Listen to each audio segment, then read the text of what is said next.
Hi,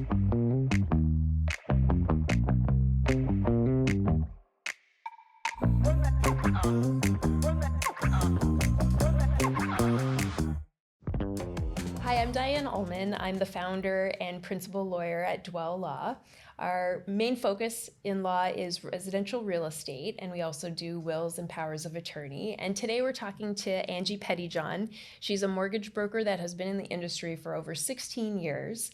Her team is called the Pettyjohn team, and they're part of the Sherwood Mortgage Group. Angie, thank you so much for chatting with me today. You and I have known each other for I don't know how many years. How long has it been? I'm thinking maybe 2015, 2016. So coming up on 10 years. 10 years? Okay, so coming up on 10 years, Yeah. You've been a mortgage broker for 16 plus years. Yep.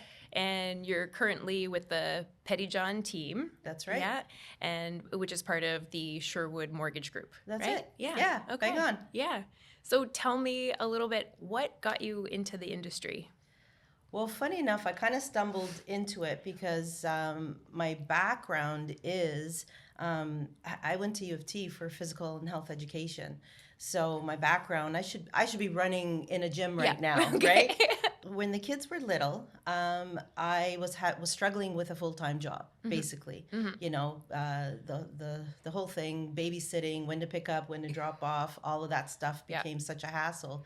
And I stayed home with the kids for I want to say till they were about 7 or 8 years old. When Victoria was about 7 or 8 years old. And at that point, I thought, okay, now what? And dropped the kids off one day at school, you know, hair in a ponytail, jogging suit on. And I recall the night before, probably while I was watching a hockey game, of course, that there was these two old men sitting on these green chairs, if you remember, and they're talking about these mortgage people going to your house. And I thought, you know what? I think I can do that. So I drove by that green bank, and, you know, I had my hair up in a ponytail again, jogging suit or whatever, very casual. And I said, where's the manager? And that started my journey here. So I got a job there for a couple of years. And while I was there for a couple of years, you know, I started to realize that although I loved what I was doing, it was one product specific. Right. I got my mortgage license in the midst of all of that, and here I am, you know, many years later. This long career you've now had was because you overheard two guys just mentioning something about mortgages. Yeah. And that totally changed the course of your life. Yeah. Wow. Yeah. Okay. Well, like, I had stayed in the health field for so long. Right. You know, I worked with a fellow CFLer who, you know, helped to create a business for him. Right. I was doing some business development on the side while the kids were little. Yeah. I never felt like I had a real job back then. And of course, being mom is the real job, but there was just such a conflict of, you know, time versus what I could do with the kids. Yeah. So not until I had a little bit more time, I thought, okay, time to grow up. Amazing. Okay. I guess time to grow up. Yeah. Okay. So now on that, I feel like that's a wonderful jumping off point. Time to, quote, grow up. Your kids are now grown up. Tell me about the Pettyjohn team. Who makes up the Pettyjohn team? Oh, of course. Yeah. So in the midst of all of that, you know, Victoria's always been my sidekick. You know, Victoria's my daughter. So, you know, she used to sit on the floor while I was clacking away on the computer back when on the DOS, you know, system. And eventually she would help me with the social media, which I didn't understand at all. You know, she would do my runs for, let's say, printing and things like that. And when Victoria graduated in communications at Laurier in 2018, or 2017 actually, she came home and said, you know what? I'm going to go work for somebody else. I really like what you're doing, and can I be your assistant? And I thought, well, this is fantastic, because I love the people part of my job, and it's no secret. Like there's a ton of paperwork that I'm not so fond of. Right. So that really appealed to me. So she came on board. We sat down. We gave each other 2 years. We said, if this is not a thing, I mean, our mother-daughter connection is so strong that I would not trade that for anything. So if this business got in the way, then we were just gonna cease it right at that. So she 2 years in, she's like, I like this. I'm gonna continue, and she became my official partner in 2021. A number of years ago already. So, and you guys have been killing it as a duo. We have. I think we complement each other. This is what I do all day long. If I'm not speaking to people, I'm meeting people. I'm at networking groups. I'm the hunter, if you say, so to speak, of the group. Victoria's behind the scenes. She's a supreme underwriter, very sought after. People from in the industry know about her and call her and ask her about how to structure some files. Right. Being a mortgage broker, what do you think the 3 ideal traits or top traits would be? That's a really, really good question. I can speak for myself and Victoria. I think the key thing is leading with emotional intelligence, where I feel like many people do the opposite, right? They lead with their critical thinking skills, and then they backtrack, and then let's add some emotional thinking to this. So our process really starts with meeting with the client, connection, compassion, caring, and then from that, after we've had this 1 hour conversation, we move in the second phase, which is the phase that sparks the critical thinking in us. At the same time, it's while I'm talking to clients, I'm actually jotting down, this file can go here, this file can go there, but not until we receive all the documentation, dive in deep in there, that we can start then using that math brain of ours, which is really funny. Both Victoria and I, from separate people as we were growing up, were told we were not math people. So anybody out there who's considering becoming a mortgage broker, don't listen to the past. Exactly, and you can still be super successful in this field. 100%. And the math brain. Look, everything is on the system now. The math part of it's online. It's electronic. It's really what we do with that math, with that information that is most important. Right. So again, the emotional intelligence, the compassion, the caring, the empathy. For the people that we're sitting, our clients that we sit in front of, analyzing everything, and then really in the end, being able to put it all together in an effective and time effective manner, because time is of the essence for many, many, many clients. Of course.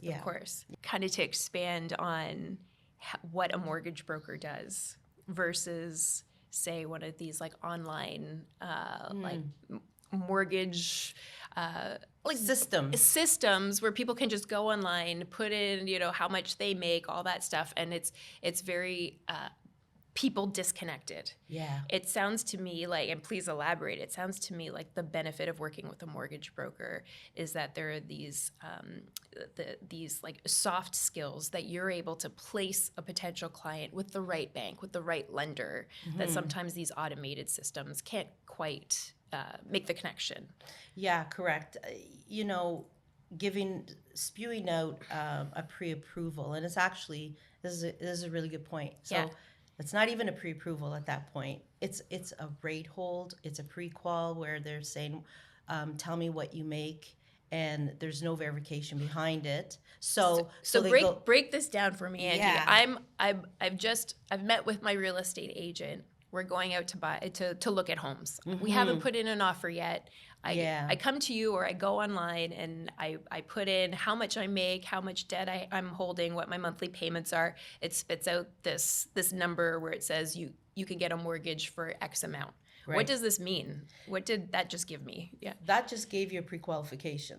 Okay. That is basically just numbers It's not the calculation of the numbers behind the scenes, the verification of the numbers.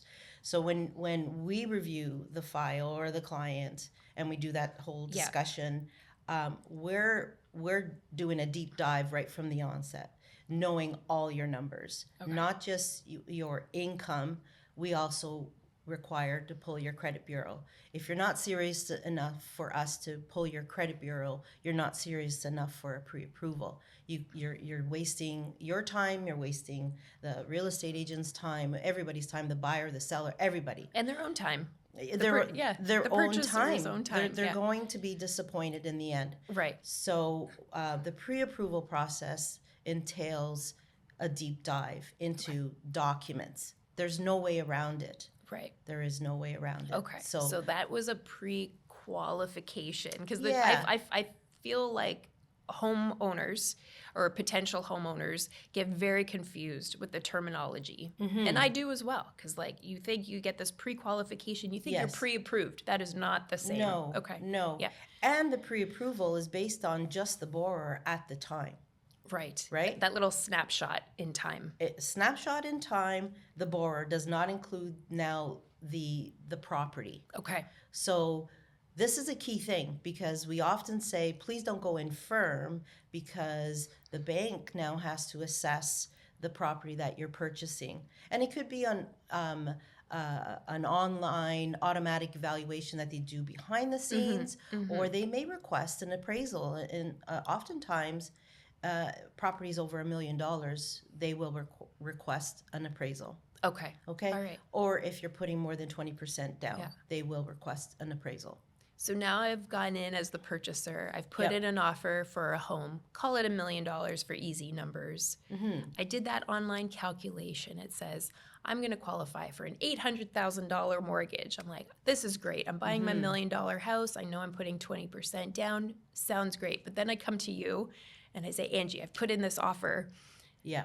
Hopefully I put in a financing condition and I come to you. What does the mortgage broker do then? Now you've got my actual deal that I'm serious about. So now this becomes a true live offer, right? It's where the bank is now going to do their deep dive. So we do our deep dive ahead of time. Banks will hold their rates. Then we receive all the documentation. We submit it. The banks take this seriously. During that 5-7 day condition of finance, that's when it becomes real. That's when the client then accepts an offer from the bank or the lender. Okay. Yeah. All right. So then it's at that point that I'm now approved. Is my financing approved yet? No. No. Okay. No. So there's still a process. Okay. So until I'm broker complete, which means I've met all of the bank's conditions for the client, whether it's whether it's their letter of employment, their pay stubs, T1s, T2s, whatever it is that the banks require until they're satisfied, I am not broker complete then. And the file is not fully complete until, well, you know this, the file now is instructed to the lawyer. Yes. And you now take it over, and your magic begins with them. So there is always a condition on this file until you put your seal of approval, or do your due diligence for the bank. And maybe we could talk about this kind of gray zone of time between me as the buyer. I've now waived my financing conditions because I've chatted with you. The numbers look right for this particular property that I want to buy. And the mortgage broker kind of gives their stamp of approval saying, hey, the numbers work. So now I waive my financing conditions. Correct. That agreement of purchase and sale for that home is now firm. But now my closing isn't until, say, 30 or 60 days from now, like actual closing day, like with the lawyers. Yep. In this time frame, I'll call it like a gray zone. Yeah. What happens if I go out and I'm so excited and I go out and I buy new furniture for my new home in anticipation for closing? Look, you can do that in cash. Okay. You can do that in cash. You've got a bunch of cash that you put aside. So long as that money is not the funds that we need to verify the remaining down payment. Right. Okay. What happens if I put on my credit card? If you put on your credit card, and you may not tell me about this, but the bank may pull another bureau on you, and oftentimes there's a behind the scenes. It's not like Equifax or TransUnion that is being pulled, but the bank is now doing their soft check behind the scenes, and they'll see that now credit cards are maxed, Okay. or they have to now include this debt, and that can affect your approval. They can recall that offer at any point if you've changed anything on that financing. Right. And like the simple way to explain that is all of a sudden I'm carrying a lot more debt than when you were able to approve me for my particular deal to buy the house. I've now changed my ratios. And now the bank may do more double checks during that time frame of when my deal went firm to closing day. And that's why it's important not to start running up credit cards before closing day. Yeah. Don't change jobs, because income can matter. If you go on probation during the time of closing, that can cause havoc in everything. So your approval is based on, and I like that snapshot of time. Right. Now we just have to carry that through that gray zone at the same time. Yeah. So now all the documentation has been confirmed at your office, and then this is kind of the time that my office gets pulled into the deal. Yeah. I certainly can be involved in the earlier parts, especially if somebody's buying a condo. I might have been introduced to the soon-to-be homeowner because I'm reviewing the status certificate, or I've been introduced to the potential homeowner through their real estate agent. But sometimes I'm being introduced to the homeowner in the game, maybe a few weeks before the closing, and it's your office or another mortgage broker's office that are sending me the mortgage documents to start working on the file for the upcoming closing. So there's kind of, it's very important that the real estate lawyer and the mortgage broker have like good communication along the way in case there are any hiccups. And it doesn't have to be, some big red flag detrimental to the deal, but sometimes being able to pick up the phone and just work it out quickly and not worry the homeowner, because it may be just some administration issue, is like so great, and why I love working with your office. Yeah, or something simple as the client receives. I can text the client, and you call me to say, hey Angie, there's a missing document, and I can quickly just text. It's really both of us working together to satisfy the conditions right up until the very, very end. Right, yeah. And for like anybody listening to this, we've got like these full dashboards where it shows that, where it lights up to show that your broker complete for all of the conditions that you need to provide to the bank. And then there's a whole other bunch of conditions that the real estate lawyer has to satisfy with the bank before the bank will fund the deal on closing. Yeah. So, But think about the trust that the client has to have, because really this is not fully approved until the very end, and they have their keys now. Yes, it's a little unnerving. Because I think a lot of homeowners think that once their mortgage is approved and they've signed that mortgage commitment, they're good. But if there are any massive changes to their life situation, like a job loss, for instance, or a job change, that could really affect closing. Or, during the time that they're in this pre-approval stage or approval stage, the client takes it upon themselves to start searching for rates and stuff. And let's say you've got bank A and bank B and bank C and lender this, that, all pulling bureau at the same time. And the bank then the approval bank pulls their bureau at the last minute. And now there's like 5 more checks. And each one of those are like 5 to 6 points reduction on your credit bureau. Well, that might take you from 680, which is the the baseline. 680 and up is what a bank wants. Now you've gotten yourself below 680, which might mean higher interest rates, or the bank may come back and say, this doesn't qualify here anymore. Shoot, I didn't even consider that. That Yeah. once you're kind of, I'm saying committed, but once you're kind of locked in and you've got the rate that is acceptable to the Yeah. homeowner, they shouldn't be shopping around too much because it absolutely could No, affect their no. credit score. And Okay. should really go back to the broker that they received the commitment from, because that broker is likely able to, look at alternatives. If, let's say, there's an incredible deal that's being out there, like a couple weeks ago, one of the banks was offering, 3.69 on an insured deal. Well, nobody else was doing that. And let's say the client that I was working with got 3.99. Mm-hmm. This offer comes up within that time frame. Yeah. Well, call the broker back and say, this is what I heard is out on the market. Is that true? And hopefully the broker has called you before this point, but if they haven't, because sometimes it happens, we're human, give that broker the opportunity to look around, because we've already pulled a bureau on you. Right. It's not going to affect your score at this point. Right. So with that example, if all of a sudden somebody's just shopping around online and sees some kind of promotion, they call the broker, maybe their broker didn't call them and say, hey, there's this like, quote, cheaper deal. But there might be other reasons why that, quote, cheaper deal just wouldn't suit the homeowner. Yeah. Like, can you tell me like why a cheaper interest rate sometimes is like not the way to go?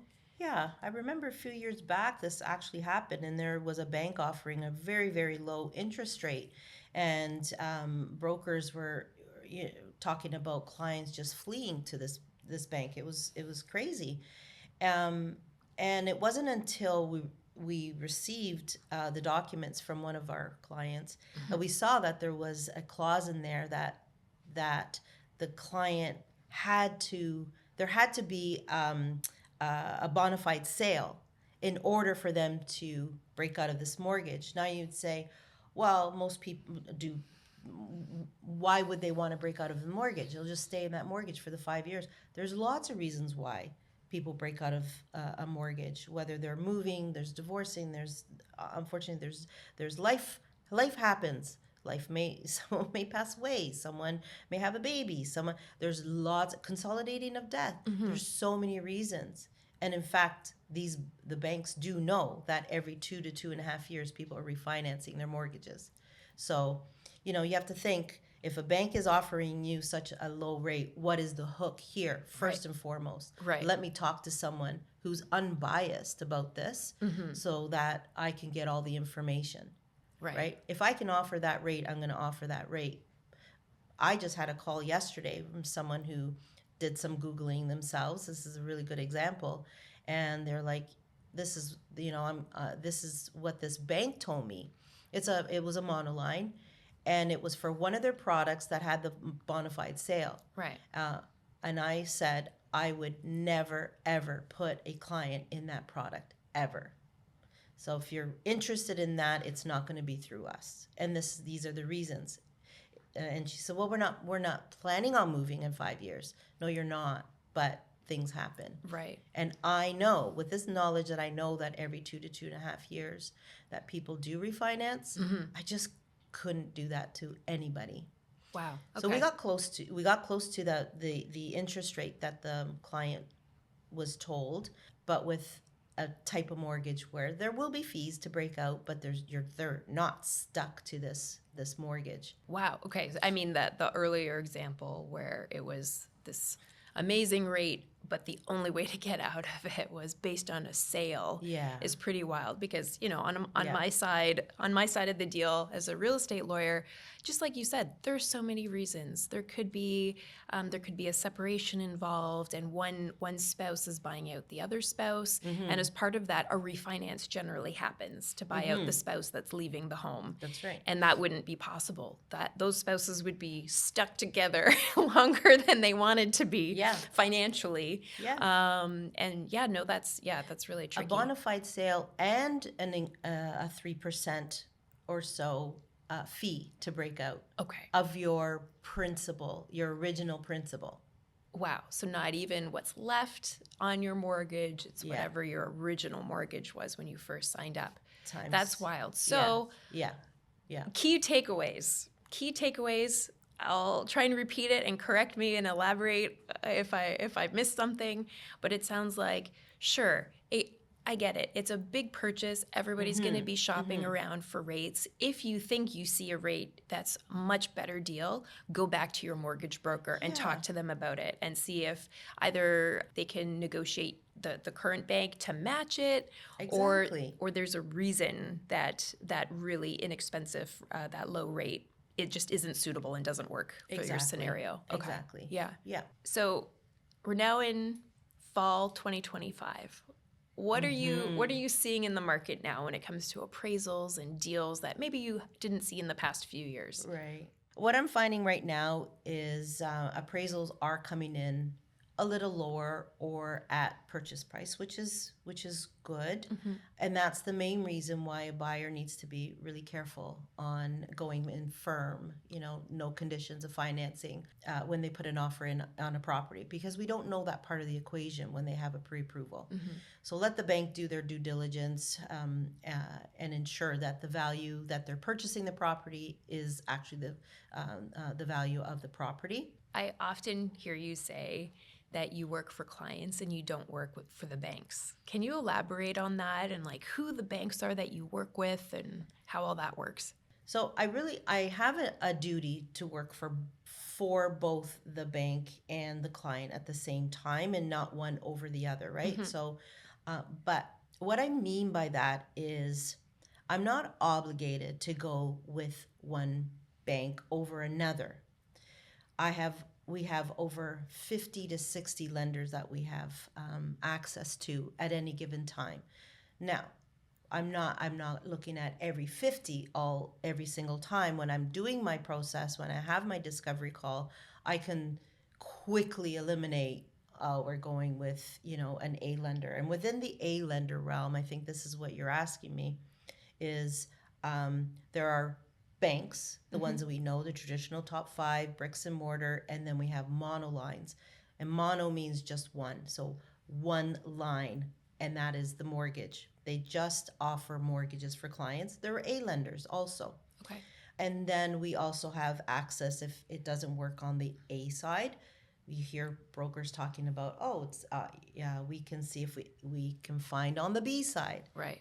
That means there are lenders that are their policies are a little bit leaner. They're not as strict as a bank per se. They still have to find their investors. The investors still need to be satisfied with the files and that. Right. But there's some leniency on, let's say, the ratios, their income to debt ratios. And then there's alternative lenders, mortgage incorporations, private lenders, and so on. So we do have a snapshot of all of those.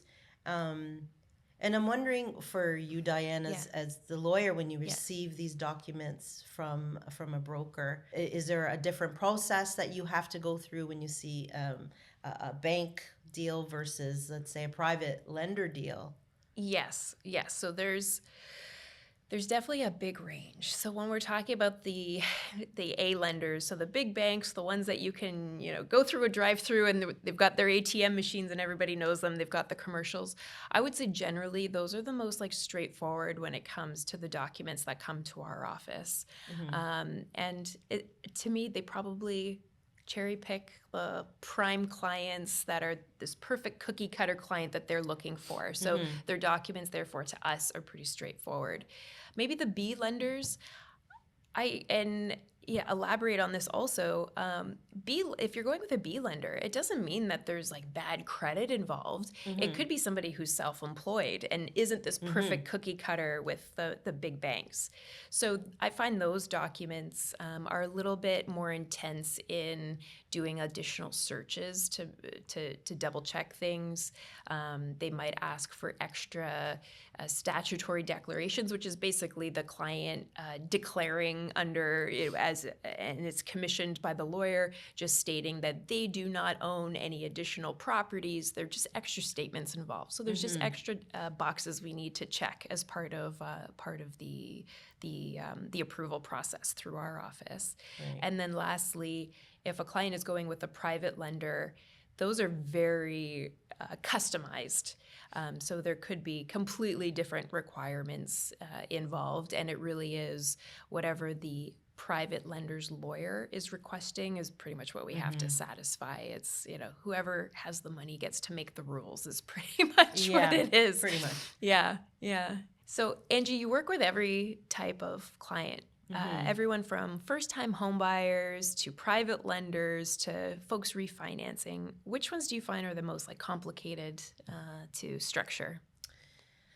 I would say the most complicated one are obviously the real estate investors. They have got lots of moving parts involved. They either are lenders themselves, they either have multiple properties, they may be partners on some properties and not on others. So those are definitely the most complicated. We work mostly with those real estate investors that are, gaining speed, like let's say 1 to 6 properties, and then once they get to the 6th property, we then align ourselves with our commercial division, who will then help them scale beyond that. Still our clients, but behind the scenes at Sherwood, we've got commercial division that helps them scale up to the next level. So those are the more complicated ones, because we have to look at what it is that they require now. The purpose of this mortgage, it could be to renovate the property, to then increase the value, to then wanting to pull equity out at the end of the term, let's say in a year's time, but at the same time wanting to buy 3-4 more properties. How do you do that? So those are definitely the most complicated files that come our way. But at the same time, a first-time home buyer can be a very complicated one too. Those are the ones that were, the patience. You need to stay calm, relax with them, because they don't understand the lingo. They don't understand the mortgage process. So not so much complicated, but I'd say time-consuming the same. Yeah. And I think that's where you're amazing. EQ is great with your clients because your investor clients, it's basically a spreadsheet. Do the numbers work? It's less emotion because it's just about if the numbers work and will the deal work, versus the first-time home buyers. There's so much more emotion in it because it's the first time doing anything, and there's always more emotion. So I think that's why your clients love working with you. And then any clients that eventually work with our office, it's just always so complimentary, because it seems like if they hit it off with you, they hit it off with us. Like, don't you find with first-time home buyers, your call is a little bit longer. There's just a little bit more going on. Absolutely. Yeah. And I certainly try and, break down the legalese. I'm not talking to the clients with therefore hitherto, it's break it down. What does this mean to your life?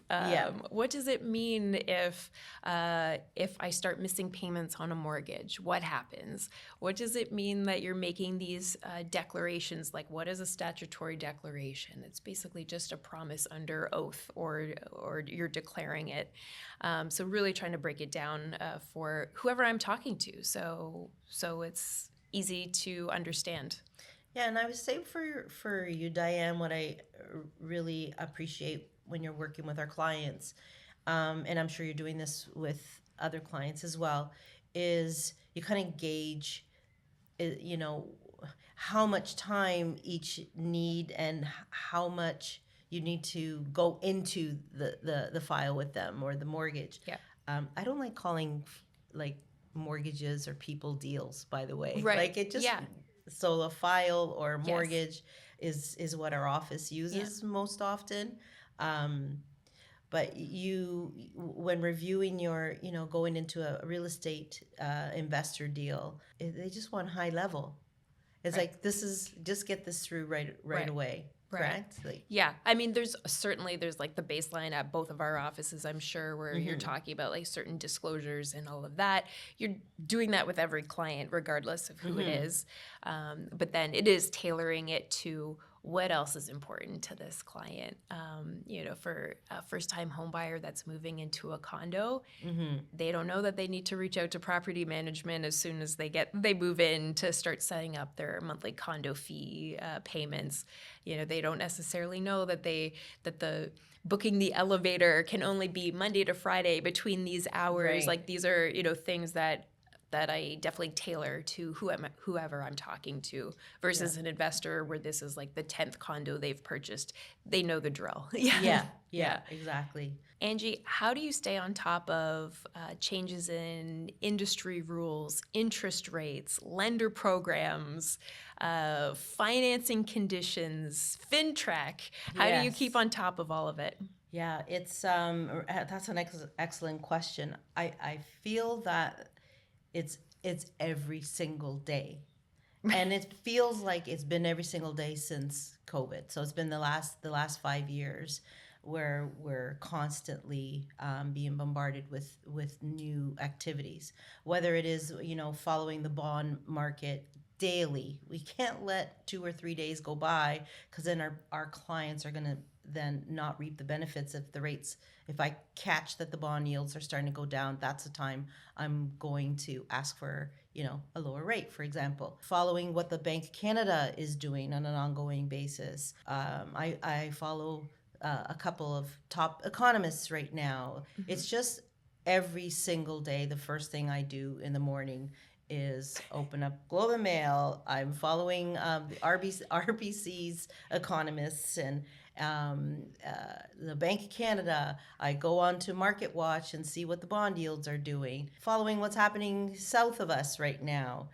So it is a moving platform every single day. And like you said, I needed to decipher all of that to then be able to advise correctly. And then take all that information, sit down with the client, receive their information, and see what part of all of this stuff fits with them. And I always say it's a massive jigsaw puzzle. Yes.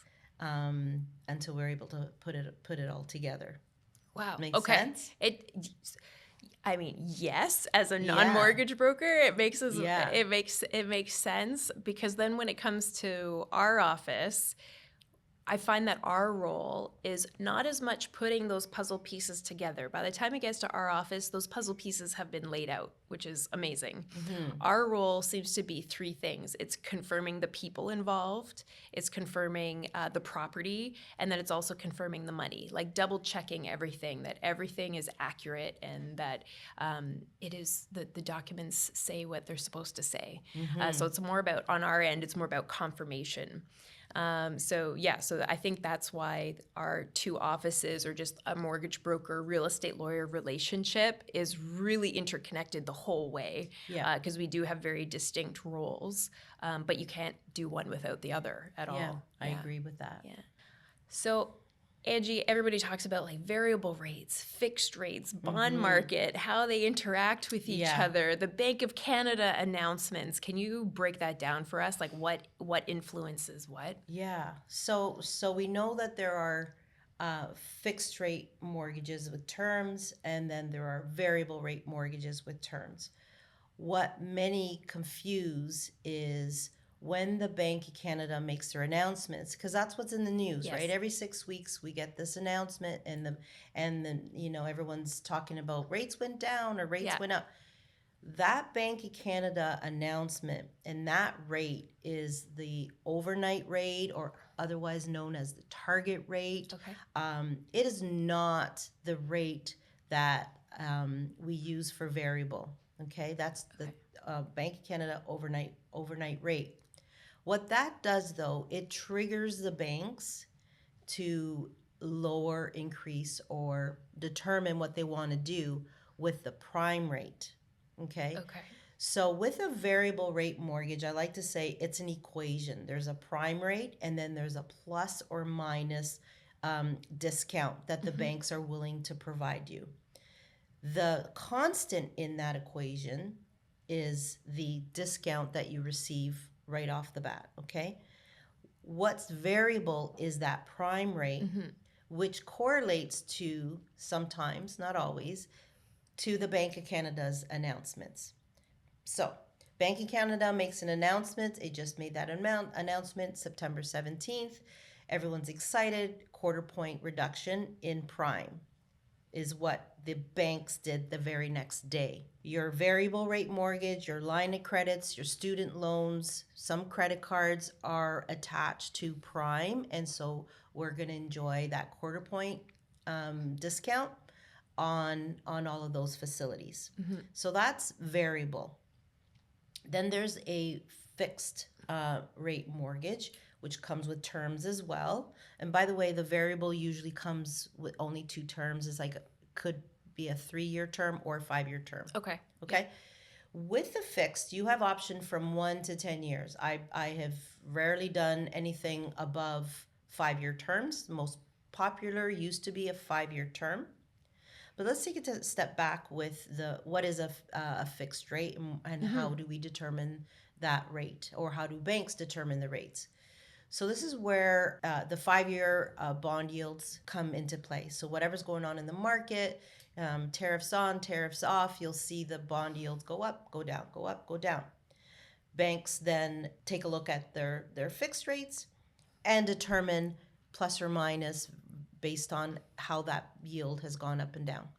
One thing to note is when banks see a bond yield go down, when I see bond yields go down consistently for more than 1 week, Okay. I can pretty much predict that we're going to start seeing fixed rates come down. And the announcements we receive are, rates have come down 10 basis points, 15, 20. Whatever it is. We often see when the bond yields go up 1 day, 2 days, we immediately see the banks come back to us and say the rates have gone up. Okay. So it takes them longer to pass on those savings, so to speak, because they want to make sure that they're not losing money on this. Let's say, right?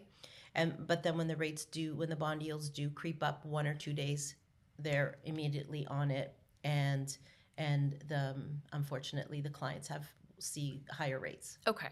So fixed rates based on bond yields, that goes like this, and then the variable rate is every 6 weeks. That's when the announcements, and then the banks will turn around and either increase or decrease depending on what the Bank of Canada has determined. Right.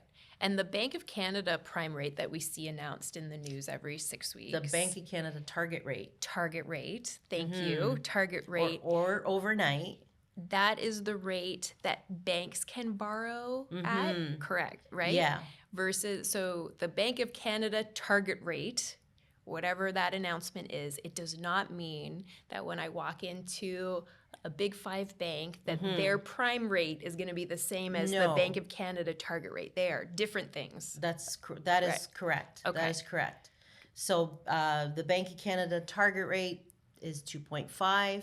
You're going to see the prime rate at 4.7 right now. Okay. At the major bank. And the banks among themselves, their prime rates can vary. It's not a standard prime rate among the banks either. Okay. There's one that is slightly higher than another, than the others. Yeah. They don't have to increase or decrease to align themselves with what the Bank of Canada increased or decreased by, but most often they do. Right. They use it as like as a guidance, but they don't have to is the point. It's not required. No. I think that's something that's probably new to a lot of people, that the Bank of Canada target rate is not the same as the prime rate that you think you're going to be paying at the banks. That's right. And that among the banks, each of their prime rates often are very similar, but they could be different. Like there's no reason that all of their prime rates would ever be the same. Yeah, no, exactly. Interesting. Thanks, Angie, for teaching us something and how the connections there. Yeah. And then we often get asked, if I may, what what should I do, fixed versus variable? I don't know if Of you want to course. chat about Please, that yeah. because that Angie, is should I get a fixed or variable rate mortgage? Yeah. yeah, that is the big question. Yeah. Look, if you had asked me in 2020, totally different than what I'm now advising. And it's just learnings, right? Historically speaking, in 2020, variables always did best. We've seen over the last 5 years that most of our clients and the industry are choosing the 3 year variable, the 3 year fixed, sorry, and mainly because the idea that in 2 or 3 years rates should come down. And I'm going to say right now we're probably on the cusp of the lowest for the next little bit. Maybe we might see a little bit reduction, but we're probably going to be in and around the 3.8 to 4% for fixed rates. That's pretty good. It's pretty good. So for peace of mind, clients are going with fixed Right. mortgages right now. Then you got people who are a little bit more risk adverse, not risk adverse. They're riskier, Yes. and they're banking on the fact, literally banking on the fact that rates are going to come much lower. Okay. We might see 25 points reduction in the next 6 months to 50 points. Not sure if a first-time home buyer is willing to not sleep after 6 months, knowing that the rates could go up. So again, that goes to like who's your client, yeah, their tolerance for risk, yeah, the amount of like certainty they need to know in their monthly budget. correct. And right. and what are they planning on doing in 2 years? And we talked earlier about most people consolidate or change their mortgage in 2.5 years. So going with a fixed mortgage, for example, comes potentially with higher fees. If that To is the break the case, to break mortgage. out of the mortgage. Going variable, it's a 3-month interest penalty. If let's say you're in the military and you know that possibility of every 2 to 3 years you're moving, you may want to go with a variable for that aspect. Right. Or you're leaving and going abroad in 3 years. Well, there's no point in going with a 5-year fixed mortgage at that point, right? So Yeah. lifestyle, what is going on? Yeah. My big question: could you sleep at nighttime if the rates start to go up? What if the president in the United States does increase tariffs in a year and a half, and we start to see rates escalate again? Could you sleep at nighttime? So those are key questions. And again, I've changed the way I talk to our clients now. Peace of mind is probably the biggest thing. And that's peace of mind for me too. Because I didn't sleep back then, worrying that some people took variables, right? We advise, we tell everybody, these are the pros and cons of each. In the end, they come back and say, we really thought about all of that. We want to proceed with the variable. We understand that it comes with these types of risks, but we still want to go variable.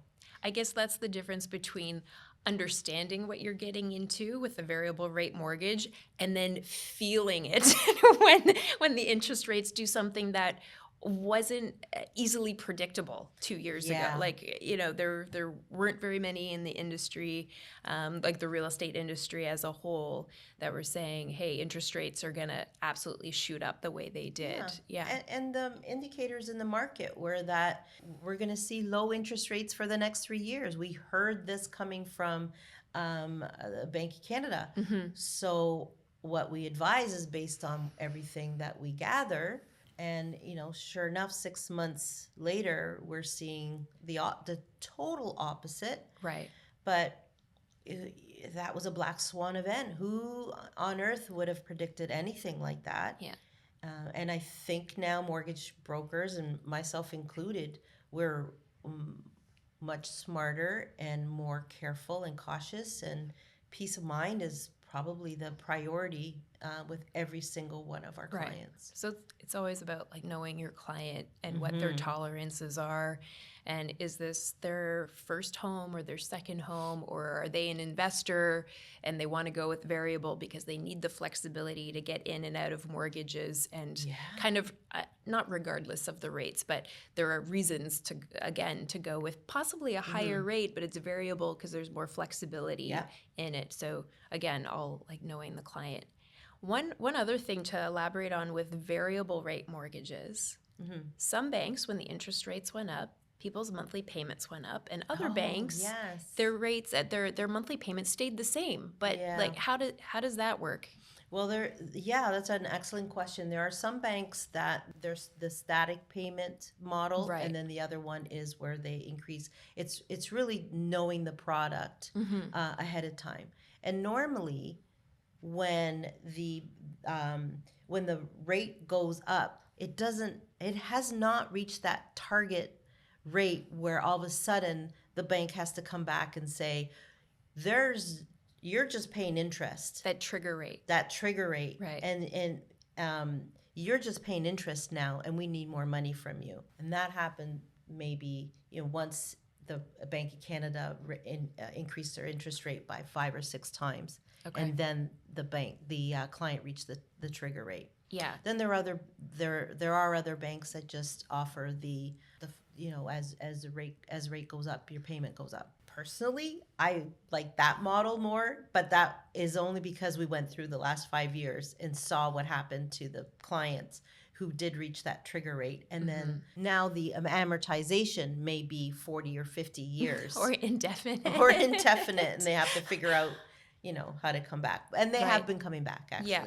And then just to kind of just explain that trigger rate. So if my monthly mortgage payment is, say, $2,000, a big chunk of it, like at the beginning of my mortgage, of somebody's mortgage, the vast majority of it is going to pay interest. Small percentage is going to pay the principal amount. Then we had all of those increases in the interest rate as a whole. So that amount of my interest portion of that $2,000, I may have been needing to pay $2,100 just to cover the interest, and none of it was going to the principal. Is that right? That's right. So banks were calling up clients saying, hey, your $2,000 monthly payment is not cutting it anymore. You've hit the trigger rate and you need to be increasing your monthly payments. And pay up more. Right. Yeah. Right. Or the amortization keeps extending. Right. And in this scenario, if your $2,000 monthly payment isn't even covering what would be needed, like a $2,100 interest-only payment, your amortization is essentially infinity. You're never going to pay this down, and you're actually falling behind and defaulting. Yeah. Wow. Yeah. So those were some difficult calls that both of our offices were getting from clients during that time. Probably the most stressful of my career, to be honest. Right. I'm just so worried about, first-time home buyers, especially those that purchased within 2021, 2022, went with variables. Of course, many of them locked in before the rate did really skyrocket, but still being worried about them nonetheless. We do qualify them on the stress test rate, which is at the time was 5.25%, but as we know, rates went beyond that. 7.25%. It was craziness. Right. And again, that like stress test when people were getting qualified, that's just that snapshot in time. It was along the way, people their financial situations could have changed also. Yeah. And the stress test was almost a false sense of security. So basically, it's we qualify at 2.5 times what the take home rate is. So we were qualifying at 5.25%. But when your variable rate mortgage, I think the highest prime went to was 6.7. Okay. So that's way beyond what we qualify for them. So I was super worried about, especially those that purchased between 2021 and 2022. Right. Luckily, most did lock in. Maybe it was 3%. It wasn't 1.5%, which was the rate at the time. But they're able to save themselves. But there were some that chose to ride it through, even after multiple conversations. I still worry about them. So maybe shifting into all of us that are now having to refinance because our 5-year terms either have come to an end or are coming to an end. I feel like there was some really good news in the industry, though. I think it happened about a year ago where the stress test doesn't apply to those of us that are refinancing. Is that right? So we're able to shop around a bit more? Yeah, so the stress test, so if we're refinancing, Okay. only if we're switching out from one lender to another and not changing the terms on the mortgage. So you've paid your mortgage if over your 5-year term. There was some mortgage pay down, obviously lots of interest that you paid. So in good standing. Everything, Yeah. now your amortization is, instead of 25, you're at 21. And the rate that you're being offered from your current lender, you're not satisfied with. So you Okay. call us.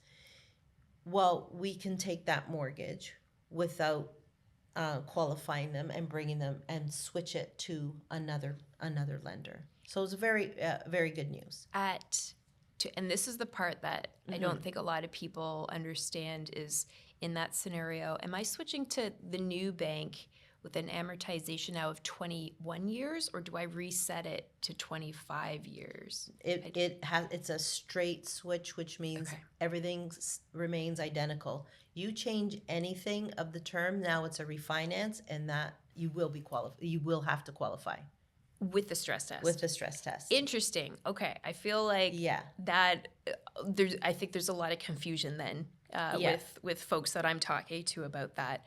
So if you're refinancing and say you need to borrow more money because your current 5 years is up, you're wanting to refinance, you're wanting to borrow a little bit more money because you've paid down your mortgage, but you're wanting to borrow a little bit more because maybe you want to renovate your kitchen, something like that. That is a full refinance. Yes. You're going through the stress test again. Yes. And the stress test is still that rate plus 2.5. plus 2.5%. Versus I'm coming out of my current 5-year mortgage. I've paid down my principal along the way. Everything's in good standing. And then I'm just wanting to do a direct switch to another bank. Exactly. I'm keeping the principal the same and the amortization is also staying the same. If I'm coming out at, if it was a 5-year mortgage, I started at 25, it's now a 20-year amortization. I'm switching to bank number 2. It's 20 years now, the amortization. And you're just kind of continuing on. Yes. Okay. So that's the ability to be able to shop around. Yes. And that stress test does not apply. However, rates are higher than they were 5 years ago. So you got 1.5. We needed to use a stress test of 5.25. I'd say 5.25. Sure. Well, we're probably closer to, if rates around 4% now. Okay. You do need to qualify for a mortgage at the 4% interest rate, though. Oh, the current rate. It's a tough go right now, I'd say, for folks. But you know, banks are being really good. Okay. Really, really good with their current clients. So when your renewal is coming up, banks are being very, very, very competitive in terms of the rates that they're offering. And let's say you may want to stick it out. Well, there aren't any. That's when there aren't any lawyer fees. You just sign away, and you do need. They don't have to talk to me. Yeah, I'm out of the picture on these deals. You're out of the picture in those. And a lot of times when we review, I do talk to many clients who are getting their renewals right now. Right. And oftentimes it's take that rate and run. It's fantastic. Yeah, just stay where you are. Just continue on. Yeah, stay where you are.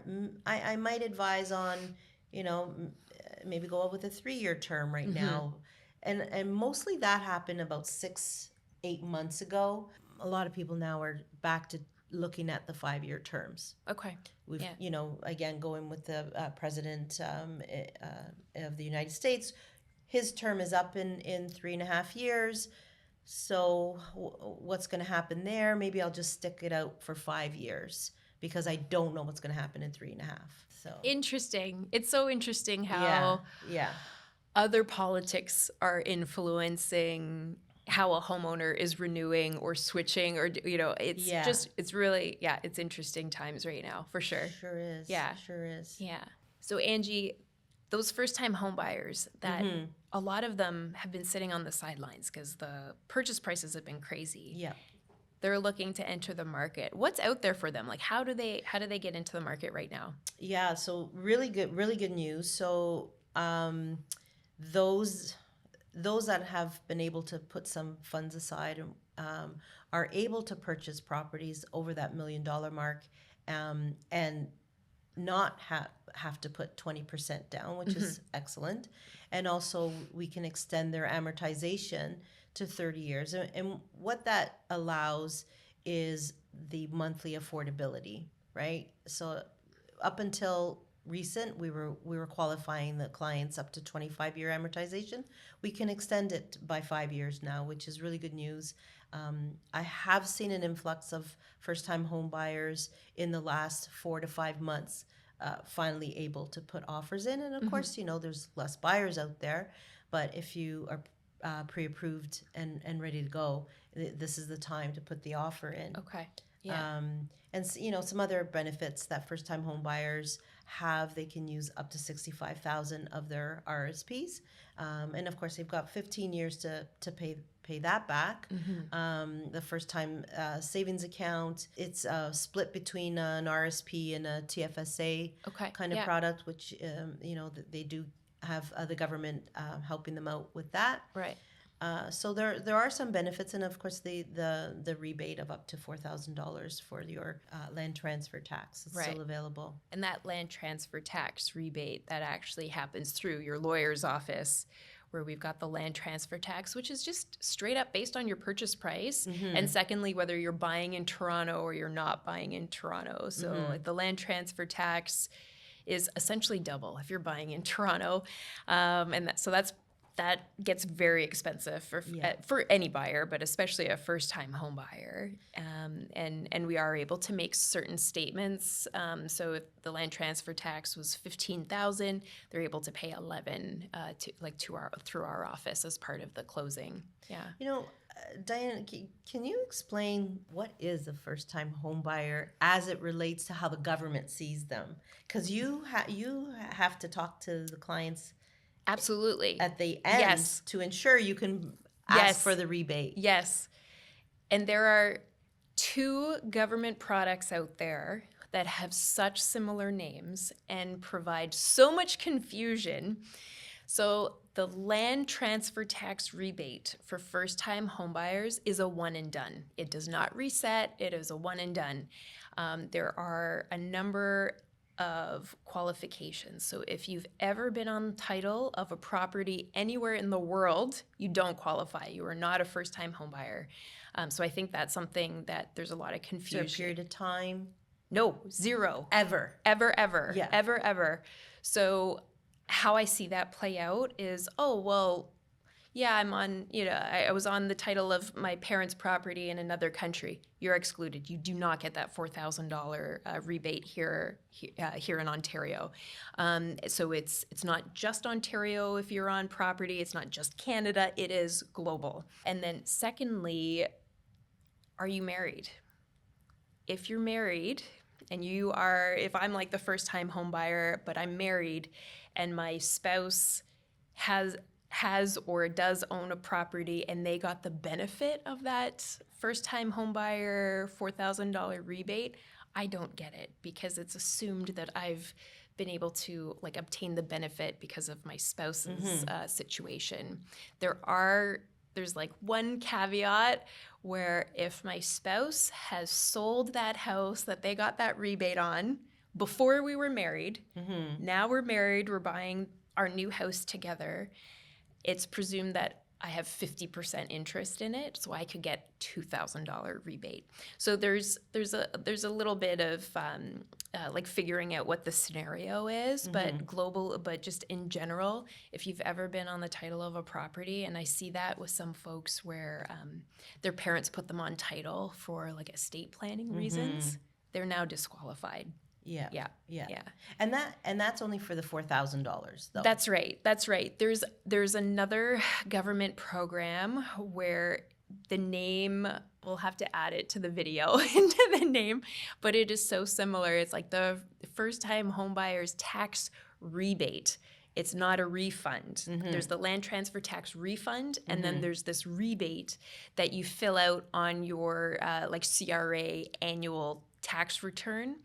And that rebate is much smaller. It's not $4,000. It's a much smaller amount, and that does reset. If you're buying a property this year in 2025, you're just confirming that you haven't been on title of a property for the past 4 fiscal years. So basically 5 years total, just for easy calculation. That one does reset, but that happens at the end of the year when you do your income taxes.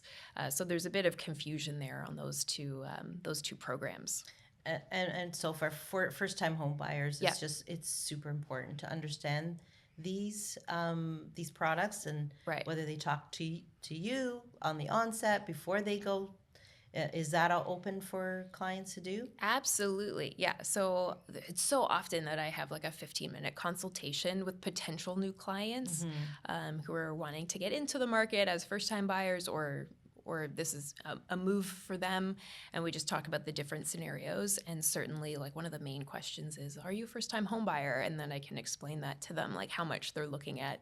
To me, the land transfer tax is pretty much always the most expensive part of the purchase, like outside of obviously the mortgage, the actual buying the property.